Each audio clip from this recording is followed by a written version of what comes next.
ஹரே கிருஷ்ணா கிருஷ்ணா கிருஷ்ணா ஹரே ஹரே, ஹரே ராமா ராமா ராமா ஹரே ஹரே. குட்டி கதைகள் 268. இந்த மகாபாரத கதையில் வரும் நபர்களின் பெயர்களும் மற்றும் அவர்களின் நடவடிக்கைகளையும் காண்போம். அக்னி வேச்சியர் மகேந்திர மலையில் கடும் தவம் புரிந்து வந்த மகரிஷி துரோணர், துருபதன் இருவருக்கும் வில் வித்தை கற்பித்தவர் ஆவார். அடுத்ததாக அஸ்வத்தாமன் துரோணருக்கும் கிருபிக்கும் பிறந்தவன். பாண்டவ வம்சத்தை அழிப்பதற்காக பிரம்மசிரஸ் என்ற அஸ்திரத்தை எய்தவன். அடுத்ததாக அபிமன்யு, அர்ஜுனனின் மகன். சுபத்திரை இவனுடைய தாய். போரில் பத்ம வியூகத்தில் சிக்கி வீர மரணம் அடைந்தவன். இவனுடைய மகனே பரீட்சித் ஆவார். அடுத்ததாக அம்பாலிகை, காசி ராஜனின் 3வது மகள். விசித்திர வீரியனின் மனைவி. பாண்டுவின் தாய் அம்பா, அம்பிகையின் சகோதரி. அடுத்ததாக அம்பிகை காசிராஜனின் 2வது மகள். விசித்திர வீரியனை மணந்தவள். திருராசரின் தாய் அம்பா, அம்பாலிகாவின் சகோதரி. அடுத்ததாக அம்பை காசிராஜனின் மூத்த மகள். பீஷ்மர் இவளை கவர்ந்து சென்றதால் சால்வ மன்னனால் நிராகரிக்கப்பட்டவள். பீஷ்மரை அழிப்பதற்காக தவம் செய்து சிகண்டினி என்ற பெண்ணாக பிறந்து பின்பு சிகண்டி என ஆணாக மாறியவள். அடுத்ததாக அர்ஜுனன். பாண்டு குந்தியின் மகன். இந்திரன் அருளால் பிறந்தவன். பாண்டவர்களில் 3வதாக பிறந்தவன். தனஞ்சயன், விஜயன், காண்டீவன் என பல பெயர்களால் அழைக்கப்படுபவன். இவனுடைய மகன் அபிமன்யு. அடுத்ததாக அஷ்டாவக்ரன். கோலகர் சுஜாதையின் புதல்வர். மகரிஷி உத்தாலகரின் பேரர். ஜனகர் சபையில் வாதம் செய்து வென்றவர். அடுத்ததாக இந்திரன், தேவர்களின் அரசன். அடுத்ததாக உதங்கர், ஒரு மகரிஷி. அடுத்ததாக உத்தரன், மத்திய தேச மன்னன், விராடனின் மகன். அடுத்ததாக உத்தரை, மத்ஸ்ய தேச மன்னனின் விராடனின் மகள். அபிமன்யுவின் மனைவி, பரீட்சித்து மகாராஜாவின் தாய். அடுத்ததாக உலூபி, அர்ஜுனன் மணந்த நாக கன்னிகை. அடுத்ததாக ஊர்வசி, தேவலோகத்து நடனமணி, அர்ஜுனனுக்கு சாபம் இட்டவள். அடுத்ததாக ஏகலைவன், துரோணரை மானசீக குருவாக கொண்டு அஸ்திரம் வித்தை கற்றவன். இரண்ய தனுஷ் என்ற மலைவாசியின் மகன். அடுத்ததாக கங்கா தேவி, சந்தனுவை மணந்தவள். தேவ விரதனான பீஷ்மரின் தாய். அஷ்ட வசுக்களை பெற்றெடுக்கும் பேறு பெற்றவள். அடுத்ததாக கசன், தேவர்களின் குருவான பிரகஸ்பதியின் மகன். அடுத்ததாக கடோர்கஜன், இடும்பி எனும் அரக்கிக்கும் பீமனுக்கும் பிறந்தவன். அடுத்ததாக கர்ணன், குந்திக்கு சூரிய தேவன் உடைய அருளால் பிறந்தவன். ராதை அதிரதனால் வளர்க்கப்பட்டவன். துரியோதனின் நெருங்கிய தோழன். அடுத்ததாக காசியபர், பிரம்மாவின் மானச புத்திரர்கள் ஒருவராகிய மரீச்சியின் மகன், ஒரு மகரிஷி. அடுத்ததாக காந்தாரி, காந்தார தேசத்து மன்னன் சுபலனின் மகள். திருராசனை மணந்தவள். சகுனி இவளது சகோதரன். கிருபர், சிரத்தவானரின் மகன். இவருடன் பிறந்த சகோதரி கிருபி துரோணரை மணந்தவள். கௌரவர் படையின் தளபதிகளில் ஒருவர். பரீட்சித்துக்கு குருவாக இருந்தவர். அடுத்ததாக கிருபி துரோணரின் மனைவி. அஸ்வத்தாமனை பெற்றெடுத்த தாய். அடுத்ததாக முழுமுதற் கடவுள் மற்றும் பரம புருஷ பகவான் ஸ்ரீ கிருஷ்ணர், யாதவ குல மன்னர். வசுதேவர் தேவகியின் புதல்வர். பலராமருக்கு இளையவர். ருக்மிணியை மணந்தவர். குருச்சேத்திர போரில் பாண்டவர்களுக்கு துணை புரிந்தவர். அர்ஜுனனின் தேரோட்டியாக பார்த்த சாரதியாக பகவத்கீதை அருளியவர் கேசவன், மாதவன், அச்சுதன் என பல பெயர்களால் அழைக்கப்படுபவர். அடுத்ததாக குந்தி, பாண்டுவின் மனைவி. தருமர், பீமன், அர்ஜுனை பெற்ற தாய். பாண்டுவின் மற்றொரு மனைவியான மாத்திரியின் புதல்வர்கள் ஆன நகுலன், சகாதேவரை வளர்த்த தாய். அடுத்ததாக கௌதமர் மகரிஷி, கண் பார்வையற்ற திரிகாத்மாவுக்கு பிறந்தவர். அடுத்ததாக சகாதேவன், பாண்டுவின் மனைவி, மாத்திரியின் மகன். அஸ்வினி தேவன் அருளால் நகுலுடன் இணைந்து பிறந்தவன். சகுனி, காந்தார நாட்டு மன்னனின் சுபலனின் மகன், காந்தாரின் உடன் பிறந்தவன். சூதாட்டத்தில் கை தேர்ந்தவன். துரியோதனனுக்காக தருமருடன் சூதாடி வெற்றி பெற்று தந்தவன். அடுத்ததாக சஞ்சயன், திருராசர மன்னனுக்கு ஆலோசராக இருந்து வியாசர் அருளால் அருட்பார்வை பெற்று குருட்சேத்திர போரை வர்ணித்து கூறியவன்.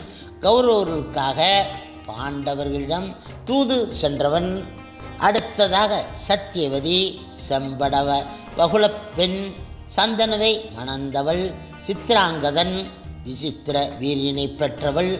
மத்ஸ்ய கந்தி என்ற பெயரிலும் இவளை அழைப்பார்கள். பீஷ்மரின் சபதத்திற்கு காரணம் ஆனவள். அடுத்ததாக சந்தனு, கௌரவர்கள் பாண்டவர்களின் முப்பாட்டனார். கங்கா தேவியை மணந்தவர். பீஷ்மரின் தந்தை. சத்தியவதி மணந்த பின்பு சித்திராங்கதன், விசித்திர வீரியனை புதல்வர்களாக பெற்றவர். அடுத்ததாக சல்லியன், பாண்டுவை மணந்த மாத்திரியின் சகோதரர். பின்பு துரியோதனின் உபசரிப்பினால் கௌரவர்களுக்காக போரிட்டவர். கர்ணனுக்கு தேரோட்டியாக இருந்தவர்.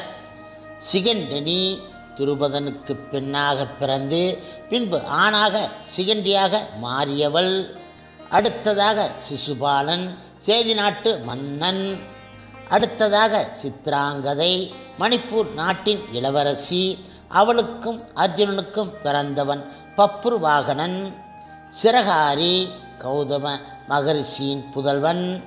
அடுத்ததாக சுக்ராச்சாரியர், அசுரர்களுக்கு குலகுரு, தேவயானியின் தந்தை. அடுத்ததாக சுபத்திரை, பலராமர் கிருஷ்ணரின் சகோதரி, அர்ஜுனனின் மனைவி, அபிமன்யுவை பெற்றவள். அடுத்ததாக தட்சகன், சர்ப்பங்களின் அரசன். அடுத்ததாக தர்மர், பாண்டவர்களில் மூத்தவர், குந்தியின் புதல்வர், யுதிஷ்டிரர் என்றும் அழைக்கப்படுபவர். அடுத்ததாக திருராச்சிரன், விசித்திர வீரியன் அம்பிகை மகன், பார்வை அற்றவர், காந்தாரியை மணந்தவர், துரியோதனன் முதலான கௌரவரின் தந்தை. அடுத்ததாக திருஷ்ட யுத்மனன், துருபதனின் மகன், திரௌபதியின் சகோதரன். அடுத்ததாக திரௌபதி, துருபதன் செய்த யாகத்தில் தோன்றியவள். கருப்பு நிறத்தவளாக இருந்ததால் கிருஷ்ணை என்று அழைக்கப்பட்டவள்.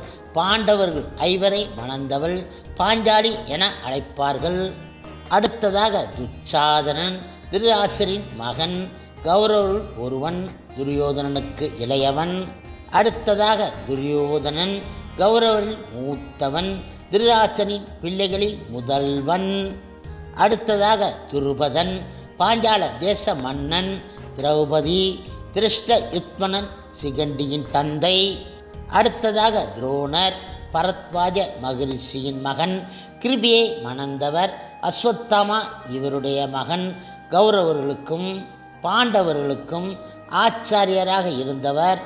அடுத்ததாக துர்வாசர், குந்திக்கு மந்திர உபதேசம் செய்தவர். மகரிஷி, அத்ரி அனுஷையின் மகன். அடுத்ததாக தேவயானி, யயாதியின் மனைவி, சுக்ராச்சாரியரின் மகள். அடுத்ததாக நகுலன், பாண்டவர்களில் இளையவன், மாத்திரிக்கு சகா தேவனுடன் இணைந்து பிறந்தவன், சிறந்த போர் வீரன், சுந்தரன். அடுத்ததாக நகுஷன், ஆயுவின் மகன், யயாதிக்கு தந்தை. அடுத்ததாக பகதத்தன், புரோக்ஜோதிஷ நாட்டு மன்னன், நரகா அசுரனின் வழி வந்தவன். அடுத்ததாக பரசுராமர், ஜமத்தினி முனிவரின் மகன், சத்திரியர்களை அழிக்க விரதம் பூண்டவர். கர்ணனுக்கு குருவாக இருந்தவர். பரீட்சித்து மகாராஜன் அபிமன்யுவின் மகனாக இவர் தச்சகன் என்ற பாம்பினால் கடிக்கப்பெற்று இறந்தவர். அடுத்ததாக பாண்டு விசித்திர வீரியன் அம்பாலிகையின் மகன், குந்தி மாத்திரியின் கணவர். அடுத்ததாக பிரகஸ்பதி தேவர்களுக்கு குரு, கர்சனின் தந்தை. அடுத்ததாக பிருகன்னலை விராடன் தேசத்தில் மறைந்து வாழும் காலத்தில் அர்ஜுனன் பிருகன்னலை என்ற பெயரில் பேடியாக வாழ்ந்தவர். அடுத்ததாக பிராதிகாமி துரியோதனின் தேரோட்டி. அடுத்ததாக பீமன் பாண்டவர்களுக்கு இடையில் இரண்டாவதாக பிறந்தவன். வாயு புத்திரன் துரியோதனனை போரில் கொன்றவன். அடுத்ததாக பீஷ்மர் ராஜ நீதியில் தேர்ந்தவர். சந்தனு கங்கா தேவியின் புத்திரர். தந்தைக்காக ராஜ்ய பட்டத்தை துறந்து பிரம்மச்சரியம் பூண்டவர். கௌரவரில் சேனை தலைவராக இருந்தவர். அம்பு படுக்கையில் இருந்து உத்தராயண காலம் வந்த பின்பு உயிர் நீத்தவர். அடுத்ததாக குரு யயாதியின் மகன், சந்தனுவுக்கு முன்னோர். அடுத்ததாக பூரி சிரவஸ் சோம தத்தனின் மகன், கௌரவருக்காக போர் புரிந்தவன். அடுத்ததாக மாண்டவியர் ரிஷி, ஆணி மாண்டவர் என பெயர் பெற்றவர். தர்ம தேவதைக்கு சாபம் தந்தவர். யயாதி நகுஷனின் புதல்வர், குரு வம்ச பெரிய அரசன். அடுத்ததாக ருக்மிணி பீஷ்மகனின் மகள், பகவான் கிருஷ்ணரின் மனைவி, பிரத்யமனின் தாய். அடுத்ததாக விகர்ணன் கௌரவர்கள் ஒருவன், திரௌபதிக்காக வாதம் புரிந்த நல்ல நெஞ்சம் உடையவன். அடுத்ததாக விசித்திர வீரியன் சந்தனு சத்தியவதியின் மகன், விருராசன் பாண்டுவின் தந்தை. அடுத்ததாக விதுரர் அம்பிகைக்கு பணி புரிவோளுக்கு பிறந்தவர். தர்ம தேவதையின் அவதாரமாக பிறந்தவர். அடுத்ததாக வியாசர் பராசரின் பிள்ளை, மகாபாரதத்தை இயற்றியவர். அடுத்ததாக விபுலன் தேவ சர்மாவின் சீடர். அடுத்ததாக விராடன் மத்திய தேசத்து அரசன். பாண்டவர்கள் ஓராண்டு அஞ்ஞான வாசகாலத்தில் இவரது அரண்மனையில் தங்கி இருந்தார்கள். அடுத்ததாக ஜெயத்ரதன் கௌரவர்களுக்காக போர் செய்த இவன் சிந்துராஜன் துரியோதனனின் சகோதரி துச்சலையை மணந்தவன். அடுத்ததாக ஜராசந்தன் மகத தேசத்து பிற கத்திரதற்கு இரு மனைவியரிடம் இரு பகுதியாக பிறந்து ஜரா என்பவளால் ஒன்றாக இணைந்தவன். கௌரவ படையில் சேர்ந்து அவர்களுக்காக போரிட்டவன். கடைசியாக அனுமான் வாயுபுத்திரன் பீமனின் சகோதரன். இத்துடன் சில வியாசதேவருடைய சிறிய கதை காண்போம். முன்பு ஒரு சமயம் பரதகண்டம் என பெயர் பெற்றுள்ள இந்த புண்ணிய பூமியில் கணக்கற்ற சான்றோர்கள் வடிவெடுத்து வந்து இருக்கின்றார்கள். அவர்களுள் தலை சிறந்தவர் என்று முழுமுதற் கடவுள் மற்றும் பரம புருஷ பகவான் ஸ்ரீ கிருஷ்ணரின் அவதாரமான வியாசரை பற்றி பகர வேண்டும். சூரியன் சதா வெளிச்சத்தையும் வெப்பத்தையும் இந்த வையகத்திற்கு வாரி வழங்கி கொண்டு இருப்பதற்கு நிகராக இந்த மண் உலகில் வாழ்ந்திருந்த காலமெல்லாம் வியாசர் அற நெறியையும் ஆத்மீக தத்துவத்தையும் சதா எடுத்து வழங்கிய வண்ணமாக இருந்தார். யாண்டும் இருந்து வந்த 4 வேதங்களையும் முறையாக வகுத்து வைத்தவர் அவர். பிரம்ம சூத்திரங்கள் என பகரப்பெறுகின்ற வேதாந்த சூத்திரங்களை உருவாக்கியவர் வியாசர். எல்லை மறுவாத 18 புராணங்களையும் இயற்றியவர். வாளறிவு படைத்திருந்த வியாசர். மகாபாரதம் என்னும் இதிகாசத்தை எழுதியவர் வியாசர். அவருடைய நுண்ணறிவுக்கு இணை காண முடியாது. ராஜ ரீதியோடு கூடிய உயர வளர்ந்திருந்த உடல் படைத்து இருந்தார் வியாசர். அவருடைய முக விலாசத்தில் இருந்து போற்றுதற்குரிய புனிதம் திகழ்ந்து கொண்டு இருந்தது. அகன்ற தாமரை கண்கள் அந்த முக விலாசத்திற்கு சோபை தந்தன. அவருடைய சிரசின் மீது தணல் போன்ற ஜடாமுடி திகழ்ந்து கொண்டு இருந்தன. தவத்துக்கு உறைவிடம் என்னும் கோட்பாட்டை செக்கச் செவேல் என இருந்த அந்த ஜடாமுடி விளக்கி காட்டியது. பராசர முனிவருக்கும் சத்தியவதிக்கும் பிள்ளையாக பிறந்தவர் வியாசர். யமுனை நதியில் இருந்த ஒரு தீவின் கண் அவர் பிறந்து வளர்ந்து வந்தார். இந்த காரணத்தாலேயே அவர் வாய்ப்பாயனர் என அழைக்கப்பட்டார். தீவில் வசிப்பவர் என்பது அதன் பொருள். அவருடைய மேனி ஒருவாறு கருத்து இருந்தது. அந்த காரணத்தால் அவர் கிருஷ்ண துவைபாயனர் எனவும் அழைக்கப்பட்டார். பாதராயனர் என்பது அவருக்கு அமைந்திருந்த மற்றொரு பெயராகும். தக்க வயது வந்தபொழுது வியாசர் தம் தாயிடமிருந்து விடைபெற்று கொண்டு தவம் புரிவதற்கும் ஆத்மீக சாதனங்கள் செய்வதற்கும் ஆரண்யத்துக்குள் பிரவேசித்தார். அப்படி போவதற்கு முன்பு அன்னையிடம் ஒரு வாக்குறுதி கொடுத்தார்.